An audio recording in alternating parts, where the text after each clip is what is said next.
This is Empty the Bench with Tom Albano. He is this generation's Mike Tyson, in which he was once the biggest fighting star of his time, and he is just going on an absolute downward spiral. Nick Morgeson. Good job, Adam Silver. Good job. You made rules where there could be both sides, whether you could get a vaccine or not.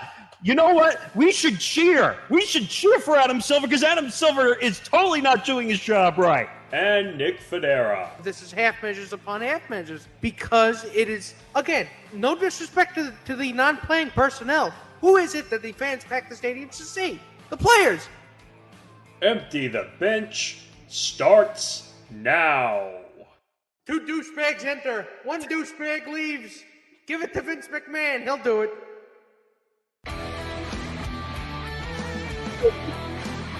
Welcome to episode 104 of Empty the Bench. Tom Albano here along with Nick Federa and Nick Morgeson. Gentlemen, it's funny. We have NBA and UFC, and really that's it before the NFL picks. All our stuff this week is just NBA and UFC and NFL picks. It's not necessarily that it's a slow week, it's just that the topics that we do have for NBA and UFC are kind of they're bursting at the seams with insanity.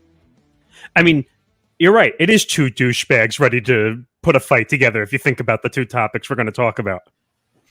Oh, God. Vince McMahon, you may want to listen to this episode, and you'll get ideas.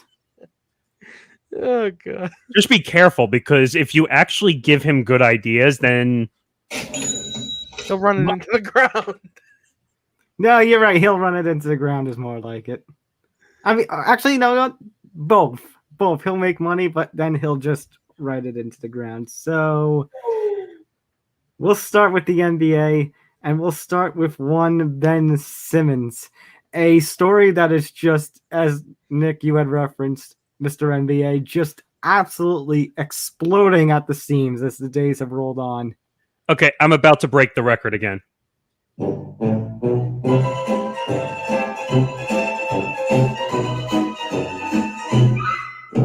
Now, is that music in reference to Ben Simmons or to the 76ers? Because a case can be made for both sides. No, it's Ben That's Simmons. applicable to. It's Ben Simmons. Stop. This is no way in fault of the 76ers organization. Ben Simmons signed an extension with the Sixers last year, max contract extension, by the way, and now he wants out after 1 season because his ego is taking a huge blow? Well, you yourself have said that the NBA is the superstar league, and he wants to be the one who wears the pants, correct? Well, true, but at the same time, how do you sign a contract extension and then all of a sudden you say, I'm out of here, F you, I'm going back to LA, and you're not going to see me until I'm in another uniform. By the way, go ahead. Also, I'd like to say that, it's not Ben Simmons who is the star of that team. That the star of that team is Joel Embiid. He's the one who wears the pants. Joel Embiid is the star. Joel Embiid is the big man. Joel Embiid called out Ben Simmons after he didn't dunk that ball in the series against the Hawks, which probably swung the momentum to the Hawks in that series. Joel Embiid is the leader, not Ben Simmons. And Ben Simmons will never be a leader in this league, period. So enlighten me. Well, first of all, let me at least say that the questions that I'm asking you are not rhetorical in nature. I genuinely do. But again, I'm deferring to Mr. NBA. But enlighten me. How much money did he sign for? Well, he's under a max contract extension. Like I said, he's due $33 million this year. And he was due, I think, $8 million in week 1 of October, and then I think in week 1 of November he was owed another $8 million. So he's owed like 50% of his salary before the season really officially got underway, so to speak. Yeah, that's like paying for a $2,000 speaker system in a '98 Miata. I mean, come on, this is turning into LeBron James all over again. I'm sorry. I brought up LeBron James again. Here we go. Here we go. I'm sorry, but unfortunately, and I said this in the Sports Minute the other day, Ben Simmons is not LeBron James. And I'm actually defending LeBron James here in a sense. I know. What? Stop the presses. Wait a minute. I'm going to do it to myself. Yes, I'm defending LeBron James for one time. Should I go under my desk now and for preparation for whatever Armageddon is about to unfold? Fetal position. Fetal position. So oh God, the end times are upon us. Duck and cover. So the difference between LeBron James and Ben Simmons, LeBron has actually won a title. Okay. So LeBron, not just one title. How many titles has he won? 4, 3 or 4 at this point. So he has the right to say, if I don't like the way my team is playing, I could say F you and I'm out of here. Because anyone will take me at this point because I'm a championship winner. Last time I checked, guys, how many titles does Ben Simmons have? 0. Raise your hand to make sure you're still there, Tom.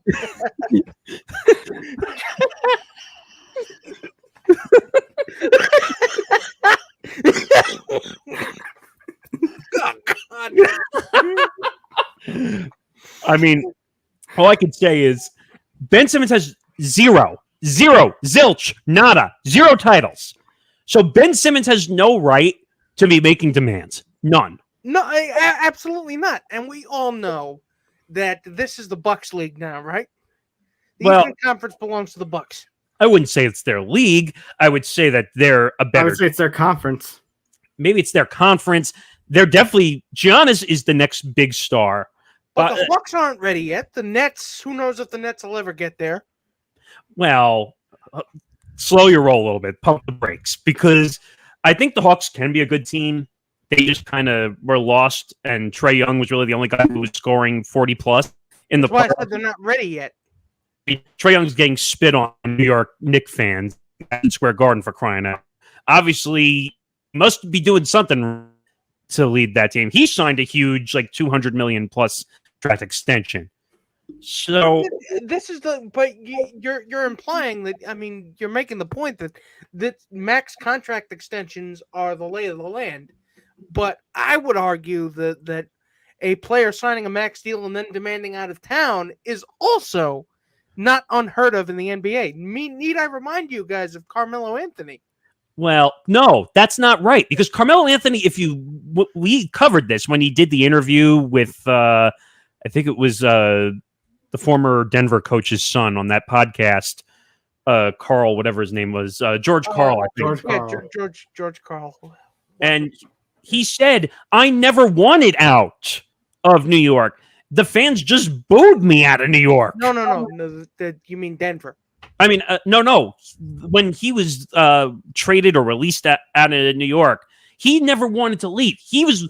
If you think about it, he was the one star that actually wanted to be in New York. And if you think about it, not just really the fans booing, but also more so, and honestly, I would even argue Phil Jackson was the one who really kind of made a lot of the pressure and a lot of the push. I mean, unfortunately, they had a big dispute. It was Phil Jackson and Carmelo. Right. The thing is, though, is this actually plausible that this could actually happen? What? Ben Simmons being out of Philadelphia? That he could leave.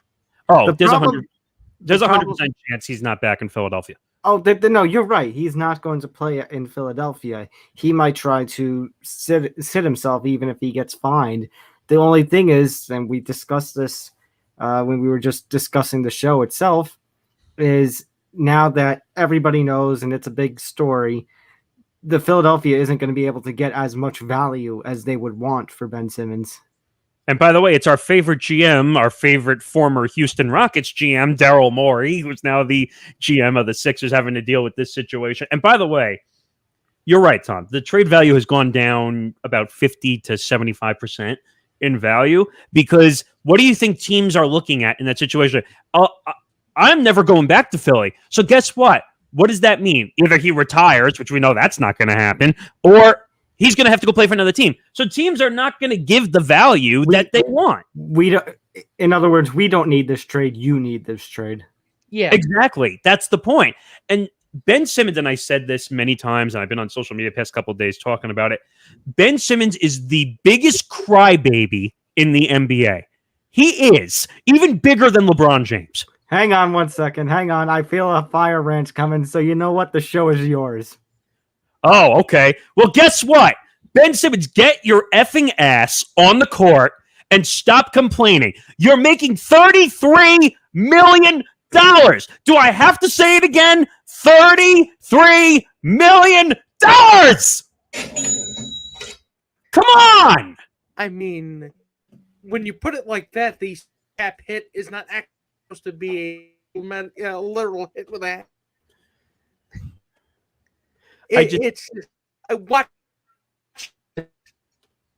It's frustrating.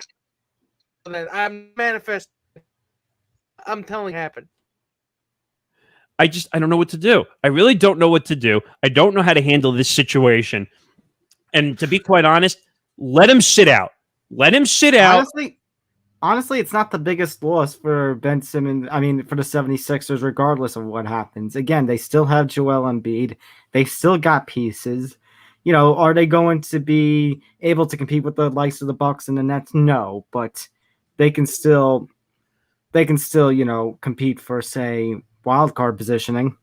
And Adam Silver needs to step in and do something, because this needs to stop. It needs to stop where players are signing contract extensions and then saying, I want out. You can't do that. Oh, God. I mean, that's the thing. It's a players' league, and I just, what do you suggest then? Because you're saying Adam Silver needs to step in, but Adam Silver is not involved in this situation. So what? Yes, he is. He is in some correlation. So what are you insinuating? Like a Hornets situation where he literally kind of steps in to stop. Okay, but then what needs to be done? What kind of rule or something that needs to be done? That's a good question. I mean, he needs to tell people, if you sign with an organization, you can't ask out after year one. You can't do it. You just can't do it. Like a LeBron rule where you can't declare for the draft after only one season? No, because declaring for the draft is different than being in the NBA. I mean, you got to do something, because these teams are responsible for all this money. It's not fair. I can't believe I'm defending NBA owners. Holy crap. Yeah, you really don't need to defend them. Their tax bracket does all the defending that they'll ever need. They don't need it from you. And speaking of front office situations, so Gersson Rosas goes from Timberwolves president of basketball operations to fired because of all sorts of madness going on in their front office, from just plain dysfunction and disagreement with others in the front office, and even a potential relationship. FBI, open up!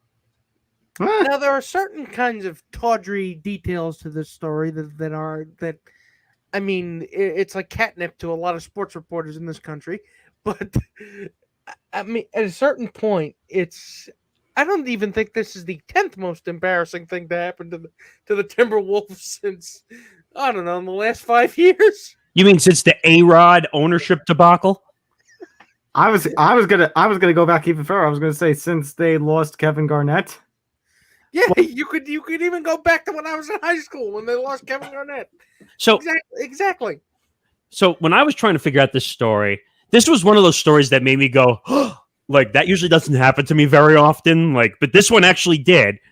Now, are we thinking back to a Donald Sterling type situation where there was a situation in the Clippers front office and David Stern, when he was the commissioner at the time, had to step in and basically get him to sell his ownership so that they could remove. No, that was you forget that was Adam Silver. That was right at the beginning of Adam Silver's tenure, and because we had Sterling throwing around the N-word. Oh, was that Silver? I thought it was. Yes. That was the very beginning one of the first Silver. things he did.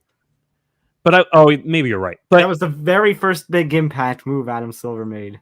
But I'm reading, so I'm trying to follow this story because I'm like, all right, so the way they put this out originally is they said, oh, they're just parting ways. So to me, it looked like, oh, well, it's just another Timberwolves being Timberwolves situation. Technically, you do part ways when the door does hit you in the ass on the way out.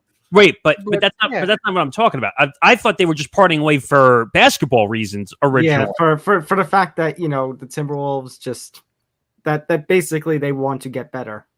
But then all of a sudden I posted it again when the breaking update came in. that the Timberwolves parted ways with Gersson Rosas when the organization discovered that Rosas had a consensual, intimate relationship with a member of the organization. Which, when your team has been tanking so hard, it's basically a Sherman factory at this point. But I really don't know how much worse it could get. I'm about to erupt like a volcano because... Okay, hang on. Your show again. How is this going on? How? I'm so tired of this, and this is going to become the Nick Morganson ranting hour if we're not careful. But I'm so, frustrated. How are relationships happening in the front office of an organization? I don't care if it's the NBA. I don't care if it's Major League Baseball.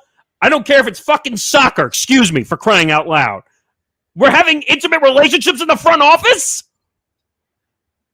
Well, there is that old axiom about not crapping where you eat. So, I guess in that situation, it does apply. So, Nick, I'm going to piggyback onto a reference that you made about the team tanking. Well, the team is tanking, and so is he. Yeah, but apparently, it's almost like he tried to get fired. Oh, God. Nick looks like he's gonna have an aneurysm. Yeah, he looks. We look like we're bet this far from breaking him. And you know what's sad? The NBA training camps open on the 28th, and we're already having dysfunction. And we're talking about this and not that. One of these things doesn't belong. Oh, hang on. No, I know what'll put him over the edge. I know. I am going to do it. I am going to go on to this next story because I know it is going to send him into a whole other level of madness. So, you guys remember that there are 3 areas. Well, technically 2, but the Knicks and Nets both play in New York. So, technically 2, but overall 3. That the vaccine mandates, the local mandates are going to triumph over the NBA so that the players have to be vaccinated for their home games. Well, as it turns out, 2 players are already basically saying, no, we are not going to get to vaccine. One is Andrew Wiggins, who basically just tried to use a religious exemption to get exempted from the vaccine and got told no. And the other is Kyrie Irving. So this is something that seems to be tailor-made to piss both of us off. Both Nick and me. So, yes, because this is tailor-made because not only do you have players refusing to get COVID vaccines, which pisses me off to no end, but you also have Kyrie Irving sticking his head where it doesn't belong, which pisses him off to no end. So, what are you texting there? Oh no, I was just waiting. Oh no. No. No. Okay. Should I solo lay out already? No. But I'm sorry, I have to do it again. It's the double moment. See,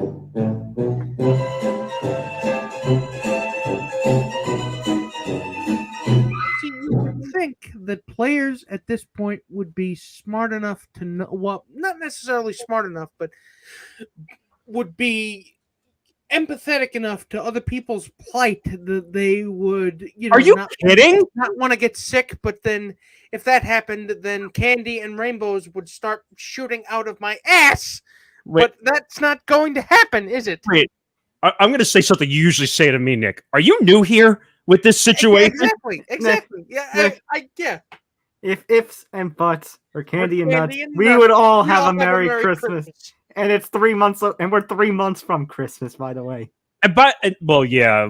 You know what? I'm going to need a new brain for Christmas because I'm going to have to get over the NBA bullshit at this point. But I mean, Kyrie Irving really doesn't surprise me because he really fancies himself an astronomer too, and I really expect Flat Man over there to understand the nuances of epidemiology.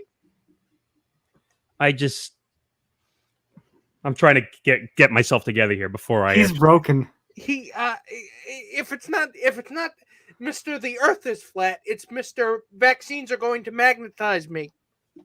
And well, wasn't Kyrie the one that also used what's that stuff he would spread around on the court before the games? That chalk? The spice stuff. Remember he was doing that? What? like Curry or something. Like he was. Which he's a weird guy. He's a weirdo, yes. And you know what? Again, he's a weird guy, but usually it doesn't endanger other people's health. But COVID, getting COVID when you're not vaccinated and spreading it to other people, that's a public health crisis. That involves other people. That's what happens when weirdness meets just selfishness. You know what? And I'm going to steal a Stephen A. Smith line here. Get off the weed! Duh. I'm serious because, hey, Kyrie, either get it or get the fuck out of Brooklyn. I'm sorry. I know I'm angry today, but like, this is a serious thing. As far as Andrew Wiggins goes, a religious exemption? Andrew Wiggins can go to the Golden Gate Bridge and jump off for all I care. Jesus. Are you kidding me? I'm sorry because Jesus, dude. I know I'm a little angry, but I'm just, you know what? I'm frustrated from the standpoint of with the vaccine.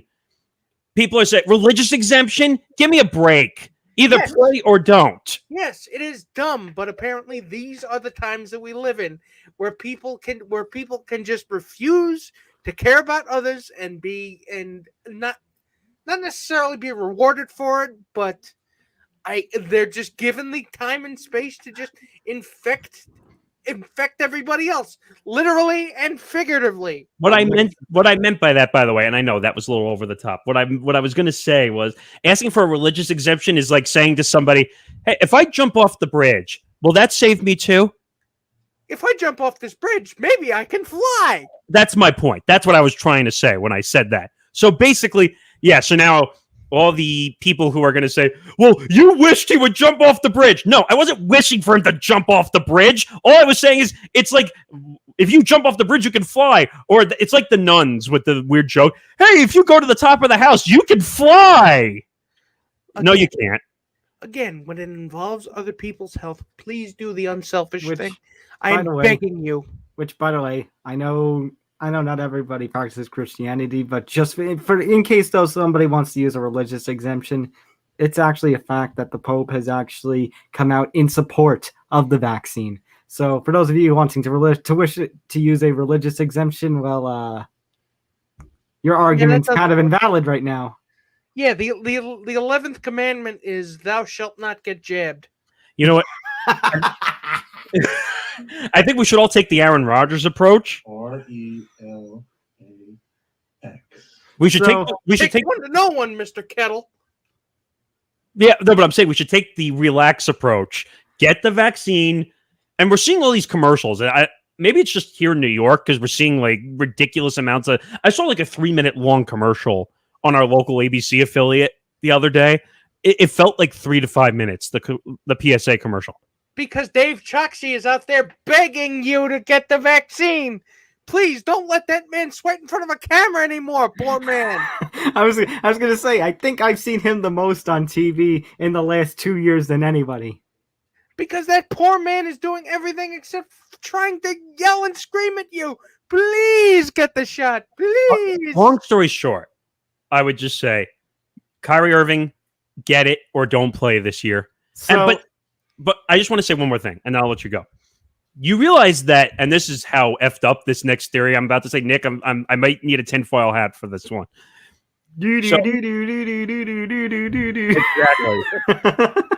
Exactly.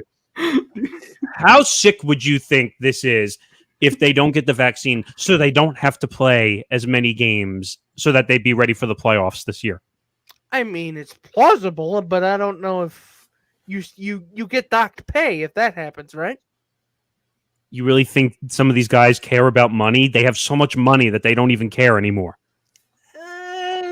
It's far-fetched, but these guys are millionaires, Nick. They have so much money. I'm saying your theory is far-fetched, but it's not that far-fetched. I mean, would you put it past these teams to say, you know what? We're not going to tell them you're injured. We'll just say you're not getting the vaccine, so you don't have to play part of the season. I mean, I wouldn't put it past the owners to do that, not necessarily the players. All right, we're talking about jabs now all of a sudden. So I guess we got to move into the UFC stories. So we were originally going to just lead off the segment. We were only going to have 2 stories, and we were going to make mention of one notorious person. However, in the last 24 or so hours, we have had an explosion of breaking news in that Jon Jones, the former UFC light heavyweight champion, the man who has been at basically conflict with the UFC over fighter pay, and we haven't seen him in nearly 2 years. So one night he gets inducted into the UFC Hall of Fame. It was more specifically his match with Alexander Gustafsson from 2013 got inducted into the fight wing of the Hall of Fame. Not even 24 hours later, I think it was actually more closer to 12 hours later, he gets arrested in Las Vegas for, let me look up once again the official charges. You had it in the minute. I think I have it. Yes. So it is a... I got it. Okay, so it is a misdemeanor battery, domestic violence, and injuring or tampering with a vehicle, which is a felony. God, that sounds like 3 charges mixed together in one. And somebody had himself a weird night. I was gonna say, and if you're wondering like any details of the arrest and anything, the background, as of Saturday 3:30 p.m. here in the East Coast, we don't know. Poor We're still awaiting those details. So, at this point, well, it shows how much I know about combat sports that I confused Jon Jones with Roy Jones Jr.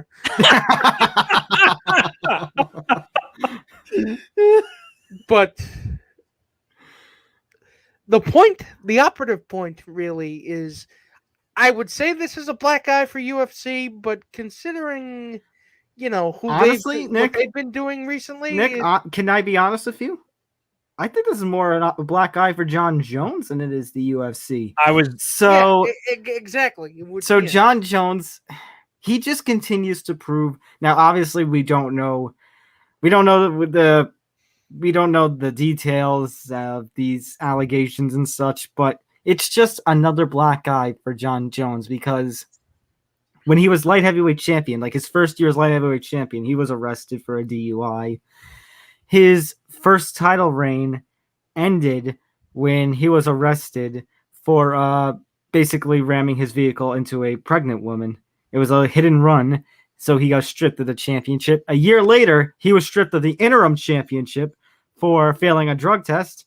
His second title win, let me clarify, his original second title win became null and void, and he was stripped of the light heavyweight title. I had to go back to Cormier because he failed another drug test.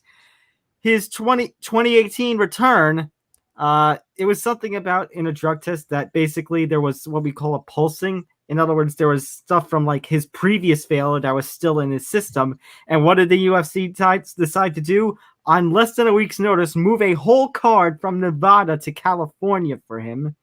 And he, in his last 3 fights, he just hasn't really looked the same. And you can make a great case that he lost those fights. So this is just a man who is just, again, Jon Jones just continues to prove he is his own worst enemy. Well, I really do hope that he gets the help he needs, because, I mean, this seems like somebody who is on a very tragic downward spiral. I mean, a downward trajectory. And by the way, when you said speaking of black eye, I mean, literally he's causing black eyes to, and I agree with that sound effect. That sound effect could have been more appropriate at the start when I was mentioning jabs. Yeah. Well, you kind of didn't. You didn't leave a space for me to put it in there, so I got it. Sorry, you were talking so much NBA. That's true. No, you're right. I agree. But what I was going to say is, I kind of see both sides. I see that it is a black eye on Jon Jones, which, by the way, in my opinion, shouldn't even be in the Hall of Fame after all the stuff that he's done. And 2, I do think it's a partial black eye on the UFC, because he is a brand name. And in a second, we're going to talk about another guy who's a brand name of the UFC, which Tom's favorite guy in all of UFC, but we'll get to that in a minute. But in my opinion, Jon Jones has done way too many bad things. And by the way, like Nick said, that was a heck of a Friday night. Yeah, that was... Whew. I wouldn't say he shouldn't be in the UFC Hall of Fame, because technically his only loss in MMA was a controversial disqualification. Yeah, however, in the conversation of greatest of all time, I would select Georges St-Pierre over him, because Georges St-Pierre has never really had any outside the octagon issues. I guess the issue is that, unfortunately for Hall of Fame, they don't care if you're exactly the squeakiest clean of players in any Hall of Fame you go into. I mean, heck, in the MLB Hall of Fame, there are guys who've taken steroids and drugs and other virulent racists or domestic abusers. The list is. Yeah, it's. But I think that it's not necessarily the same thing. But I think of that WWE technically Chris Ben from their records. Well, Chris, yeah, is the exception, not. You're referring to Chris Benoit, who basically was scrapped from the WWE history books because of the murder of his wife, the murder-suicide, right? Mm-hmm. I mean, long story short, and I think we should move on to the other name, but what I would say is Jon Jones is kind of what the future Conor McGregor looks like. I mean, the sad part is with Jon Jones, like, I wish he got help too, but it's been nearly a decade. It's got to come sooner or later for this man. Yeah, I mean, I hate to say this, but shit or get off the pot. All right, let's move on to a little more happier. Well, I wouldn't say it's a guy I don't like. It's a guy I can't stand, and yet the subject isn't so harsh. So Conor McGregor is in the news again, and this time it's not because he smashed a fan's phone. It's not another assault charge. No, it's if he's being charged for anything, it's charged for making an ass out of himself again. First heard this. Thought it was whimsical. Got in fist fight at you a Harry Carey Wrigley, but yeah, no one armed, but still it was. Yeah, I don't know where to go with this whole story and the way this story goes. Okay, so I guess I'll break it down for you. So Conor McGregor is at a Chicago Cubs game, and he is throwing out the ceremonial first pitch. And the first pitch itself is well, let's see if I can pop up the footage on my phone here. Let's see. So he's about to take the pitch, and whoa! Whoa! Thank God he didn't hit anybody. Just a bit outside. Okay, you almost hit Clark the Cub. I mean, it reminds me of when he went to Dallas Cowboys Stadium or Cowboys Stadium, and he threw that horrendous football pass. Yes, and it was just one of those things where I was just like, holy crap, like what? This man is like one of the strongest guys in the sport. And like he can't throw a football. So he actually decided to defend his first pitch and said it was the strongest, most powerful first pitch that has ever been thrown in a Major League Baseball stadium. I was just like, and I mean, technically he's not wrong, but in pitching, control plays a big role here. So just because it's a strong and powerful pitch does not mean it is a good pitch. Wait a minute. When has he ever showed self-control? Come on now. I'm somewhere. I just all I can do is laugh. Like I don't know what else to say. I mean, at least he's not assaulting somebody, but still, it's just all right. Yeah. Let's take a look. By the way, just a little bit of fight news. So Charles Oliveira versus Dustin Poirier. We've mentioned Poirier, who beat McGregor in July. He was going to get a title shot. It is targeted right now for UFC 269 in December. And honestly, I cannot wait. You mean Dustin's finally back? Dustin is back, and he's going to get a title shot. And Charles Oliveira is not going to be an easy fight for him, but I think Dustin Poirier, with his power, the power in his striking, I think because he has some great boxing. He's probably one of the best boxers in lightweight division, if not the entire UFC. And I think he has a good shot here. Actually, hold on 1 second, gentlemen, because before we move on to our NFL stuff, we do apparently have some breaking news. Dun, dun, dun, dun, dun, dun, dun, dun, dun. All right, we have some, and actually it's appropriate UFC breaking news. Obviously, tonight is UFC 266. Next month, on October 30th, will be UFC 267 on good old Fight Island. And it's supposed to be a 2-title fight card. Well, we might have a change for one of those cards. Aljamain Sterling, the UFC bantamweight champion of the world, is out of UFC 267. Taking our report here from the score, if my phone will ever load. Okay, actually, it doesn't want to give me the... All right. So a report. Coming into the score by way of MMA fighting, the first on scene, Mike Heck and Damon Morton. UFC bantamweight champ Aljamain Sterling out of rematch with Petr Yan at UFC 267 for undisclosed reasons. A replacement for Sterling has not been set, but there is hope that it will be an interim championship fight. I mean, I wanted to see this rematch.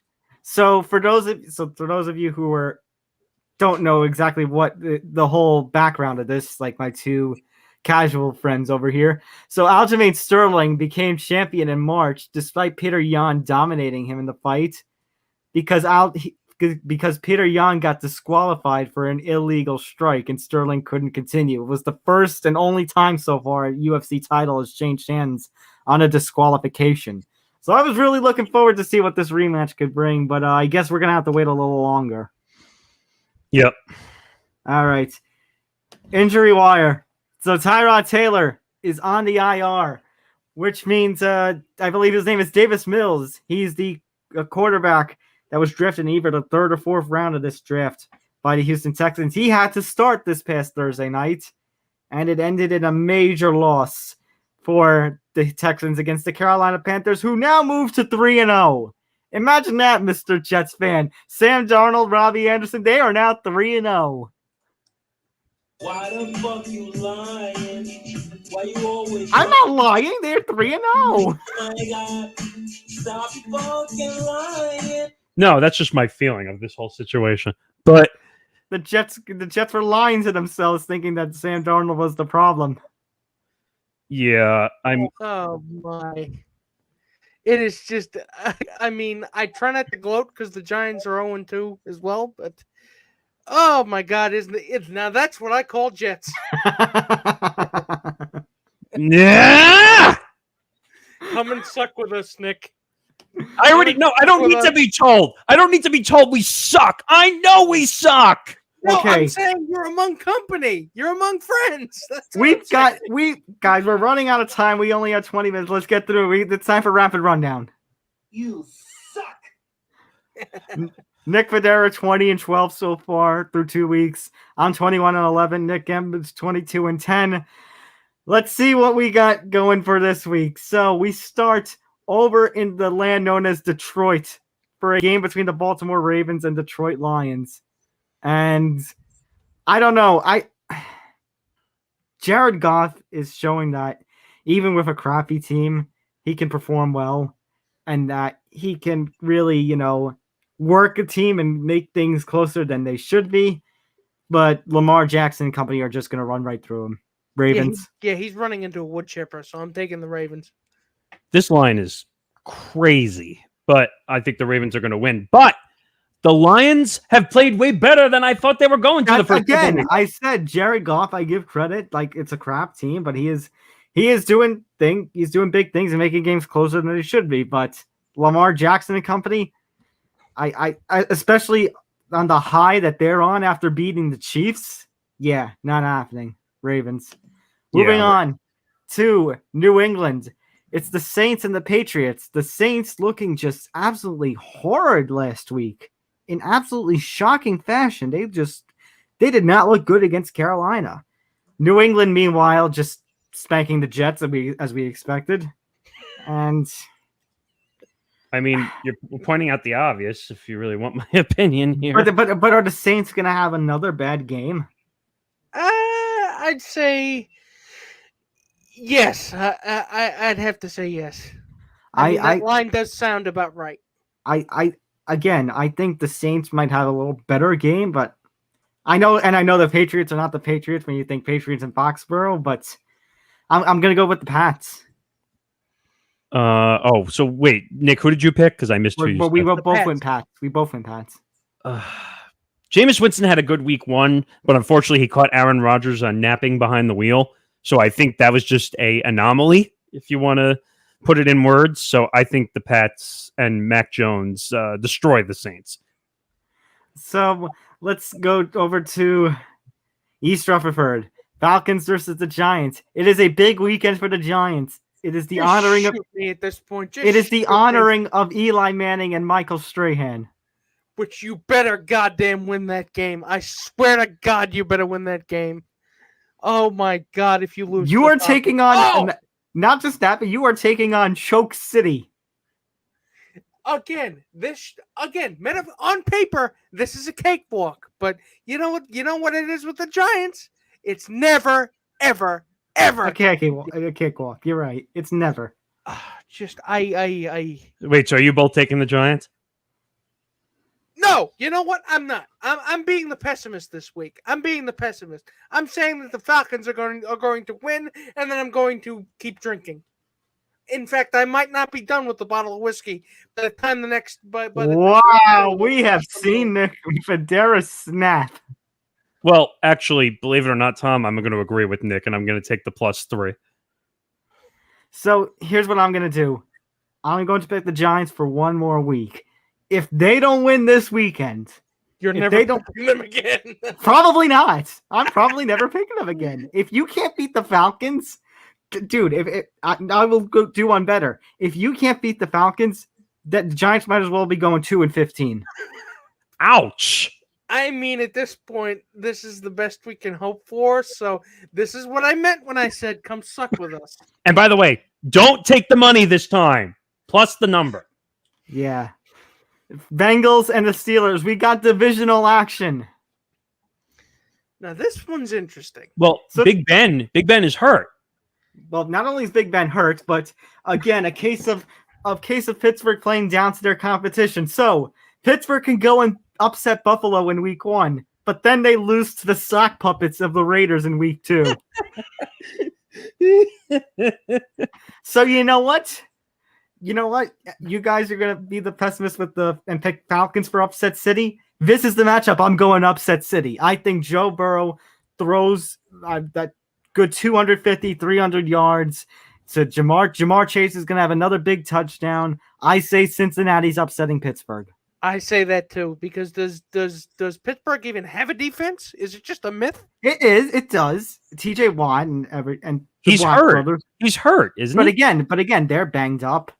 The Bengals. Paper. Again, the Bengals are. I've said it before, and I've said it again. The Bengals are a young and healthy team, and I think they could make noise and catch a wild card spot towards the end. I think the Steelers. So. They play down to their competition. You're right. Yeah, about so that. I'm going Cincinnati.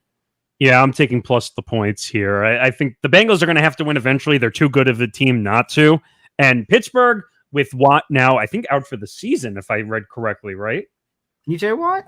Or the other, Derek Watt? I thought TJ Watt had a groin injury. Or TJ Watt is out for this week. Oh, it's just this week? Okay, but yes. That's a major loss on the defense. So I think the Bengals plus the point. Colts and Titans. The Titans, well, if they were able to get past the Seahawks in overtime and they're the home team, this is a JOKE joke. Titans, take the money. Take the money. Take the money! Because you have a guy with 2 sprained ankles in the same game last week. Yeah, it's like an archer. It's like an archer using his teeth. I mean, Carson, where in the hell are you in San Diego? I'm looking for Carson. Washington and Buffalo. Buffalo an 8.5 favorite. That's That's a big line. I for certainly am going to take Buffalo, but I don't know if I take the line. Yeah, I'm not going to take that line either. I mean, again, Buffalo against whatever the hell Washington is at this point. I mean, it's a gimme. But I don't By know. the way, 8.5. I heard a statistic about the Washington football team. You would have thought with Chase Young that Washington football team would be top 10 in all defensive categories. No, right? Chase Young is their only really all-star in that defense. But I'm saying you would have thought they would have led You them. would think Well, do you want to know where they are in like 10th or 11th, 20th, 25th? 20th. Holy Christ! Yeah, Josh Allen's gonna have a field day. Well, it's basically Chase Young and the Pips at this point. Yeah, I'm going to take the Bills in the cover for sure. Chargers and the Chiefs. Oh, we are going to have an offensive showdown this week. We are going to have Herbert and Mahomes throwing all over the place, but the Chiefs are going to win, and I'm going to take the line. Do you really want to take the Chiefs after being embarrassed last week? What do you mean? They were embarrassed. The Ravens beat them last week. It was only by 1 point, though. Yeah, but that was a collapse, in my opinion. They should not have It's won. a battle of who's got the better defense. All right, at wait, what time. Nick Morganson, are you telling me you're going to take a Charger upset? I'm just theorizing. I think it's possible that the Chargers could win. I'm not. I'm confident. The Ravens are still a good team. I'm going to chalk that one up to just one bad loss. I'm taking Chiefs on this one, and I'm taking the line. Yeah, I see them. I don't see them winning, losing 2 in a row, I should say. So I'm taking them too. I mean, I think they'll win, but I don't think they're going to cover. I think it's going to be close. No, that's fair. Okay, then tell me your thoughts on this. Cardinals and Jaguars. Kyler Murray is just going to continue to Kyler Murray. I am taking the Cardinals. I am taking the line. Even on the road, I am taking the line. It's like bringing a knife, a switchblade to a bomb fight. It is. I'm taking the Cardinals. Or I'll just steal the traditional saying, taking a knife to a gunfight at this point, because literally we've seen. Why am I forgetting the name all of a sudden? Why am I forgetting the quarterback's name? I'm having a mind Trevor blank. Lawrence? Trevor Lawrence. Oh my god. I have to get all that crypto. I have to get all Long that. hair, kind of goofy looking. Yeah, I have to get that cryptocurrency out of my mind at this point. But Trevor Lawrence has not looked like Trevor Lawrence, to be quite honest. And he's doing the Eli where he's trying to run for his life out of the pocket. I mean, he's not just got here in the NFL. Is this Again. what Trevor Lawrence actually looks like? Again, We don't know what he looks like. again, I've said it. The Jaguars, the pieces around him, I just don't buy into. It's not a matter I don't buy into Trevor Lawrence. I don't buy into the team that he's on, especially Urban Meyer, who, may just be going back to college at this point. For saying Urban Meyer saying he goes into the NFL games is like, wow, it's like playing Alabama every week. Are you kidding me? That's a real quote, by the way. I mean, are we literally? This is like what you said last week. This would be a bettor's paradise. It really would be. That you could put money on this cover, and you're going to get it. Oh god! You have the sacks record guy on your team, also. Chandler Jones, Jon Jones's brother. Oh shit! Really? Yes. Oh my god! Wow, this episode connects in so many other ways. Oh, what the We've fuck? come full circle. Someone play that Lion King song. No, if you want to get a DMCA, you won't. Oh yeah, we can't do that. No, but we can move on to the Bears and the Browns. So Baker a little banged up, but will play. Jarvis Landry on the IR. However, we have the return of one Odell B. OBJ is going to be playing, making his season debut in this matchup. And you know who else is going to be making their debut in this matchup on the other side? Justin friggin' Fields. About time. Finally, and I'm gonna go against the grain and pick the Bears to upset. I think Bears upset. Yeah, I think we're gonna have a great debut for Justin Fields. Because the Browns are hurt and Justin Fields is amazing. Are we really going to say literally what did Brown do for you this coming week? Is that like what's actually going to happen? You mean what did the Browns do for you? Oh no, I'm saying Brown because they might shit themselves this week. What's the answer to the answer to that question is nothing. I mean, I think Landry being out is a massive injury. A lot of people don't think so, but I think he likes Landry. Mayfield to Landry is like a big target for him. Yeah. Again, no one's gonna remember if this goes. Remember next week. But what I was gonna say is Odell Beckham is confusing to me in every way, shape, or form. Would you agree, Tom?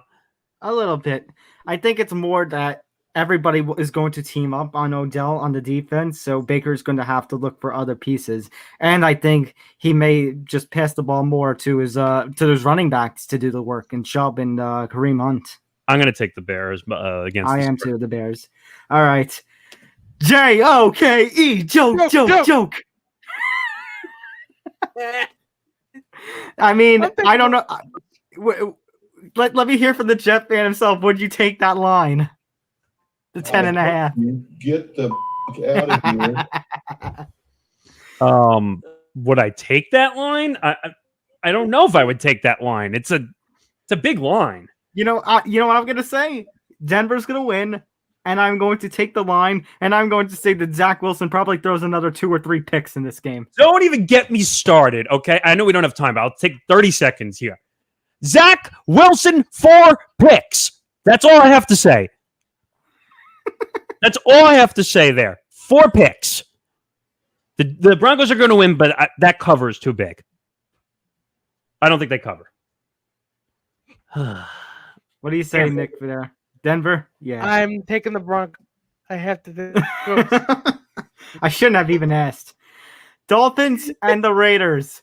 The Raiders a -3.5 favorite. Are the Raiders actually going to go to 3-0? Is Sock Puppet City actually going to be a 3-0 team at the end of this? No Tua. And no Tua. That's right. So you know what? I say yes. I say, Mr. Sock. I say, that's Oh, can you imagine really playing Jacoby Brissett? I mean, like, really? I don't want to imagine that, but give Myles Gaskin some work. Not happening. The Raiders win and they're going to cover. All right. I'm interested in this matchup. Buccaneers and Rams. The Bucks are a -1.5 favorite. It's more a pick 'em. Also, we mentioned the word Brown before. No Antonio Brown this week on the COVID list. Not that that'll make much of a difference. I know, because Brady's just going to pass to Chris Godwin and Mike Evans like crazy. Yeah, it won't make much of a difference. I'm taking the Bucks, and I'm taking that line. The Rams have a very tough defense. They could probably make it a very close matchup, and it could probably end up being a 1-point matchup, but I'm going to go with the Bucks. The Rams are great and all, but the Bucks are Tom Brady, Gronk. The Bucks are just that much better. Yeah, they're much better, and I think they're going to cover by more than 1.5. Seahawks and Vikings. The Seahawks, for some reason, are only a 1.5 favorite. Maybe because they're in Minnesota, but I don't know. Losing a game in overtime last week to the Titans and blowing that game, I think the Seahawks are going to come off a fire under them, and the Vikings just don't look good. And another pit of misery for the Vikings last week, that missed field goal at the end. Once I saw Greg Zuerlein hit that 60-plus field goal, whatever, on red zone, and then it flipped right to the Vikings kick, I said they're missing it. I knew they were going to miss it. It's like they're missing it. It's the Vikings thing possible. My father didn't even look at. He knew instinctively they were going to. It's a Viking thing. You just know. So Seahawks. Okay, now I get what you're doing with the wings. Yeah. All right. Sunday Night Football. It's the Packers and the 49ers. The 49ers, for some reason, are a -3.5 favorite. I say nay. I say Aaron Jones has another big game. I see Devontae Adams finally getting a touchdown. I think Aaron Rodgers and company get the win here. 2. Damn it. As much as I want to see Aaron Rodgers actually win a game, like, I just don't trust Aaron Rodgers after the worst first half of football with the Lions I've ever seen. What do you mean? It was awful. How do you trail the Lions in the first half? It matter what happens in the first one, in the second, win. And we just talked about how Detroit has been looking actually kind of okay with Jared Goff as their leader. But I'm just saying, I don't know if Aaron Rodgers is playing down to his competition or if he actually cares. You're actually going to pick the Niners over the Packers. It's a tough one. It's really a flip, but If you leave it, take it. Then I don't like Garoppolo. So again, I guess I'll take the Packers, but I think it's gonna be very close. Monday Night Football. Holy crap, this is bad. Eagles and Cowboys. Oh, this is a horrible matchup. The Cowboys should win it. The Cowboys should win it. I agree. Yeah, the Cowboys. It's simple.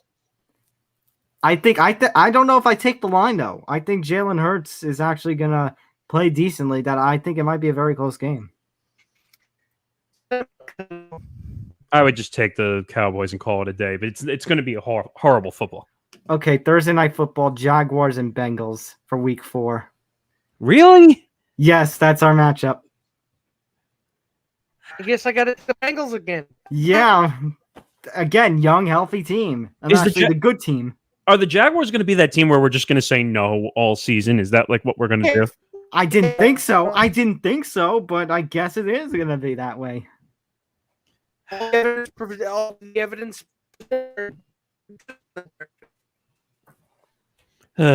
Well, I don't know. Just Bengals. Bengals, yep. All right. That's going to do it for us. Stay tuned, by the way, on this channel, on the Tom Albano MMA YouTube, and on Tom Albano Twitter, because we're going to have According to Woods on. It's going to be me and According to Woods talking a little UFC 266 tonight. Obviously, featherweight title fight, women's flyweight title fight, the return of Nick Diaz after 6 years away from the octagon. So, should be an interesting one. And also, with this coming soon, we have a Writer in the Woods coming. Yes, I had that standing by in a secret compartment. That this show will be... and Nick's gone. Okay, well... Looks like we're having some connection issues. Well, while we're finishing that, we'll let him go for now. Just then, basically what we'll do is we'll finish the show.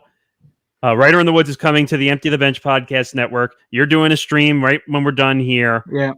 And I guess that's it. So for Tom Albano, is he back? Yes, he is. Is he unfrozen? Uh-oh. Or not? All right. Oh, no, there he is. He's waving. He's waving slow motion. He's saying goodnight, everybody. All right. You know what? We might as well do that, too. Good night, everybody. Good night. Good night, everybody. We'll see you next week on another edition of Empty the Bench.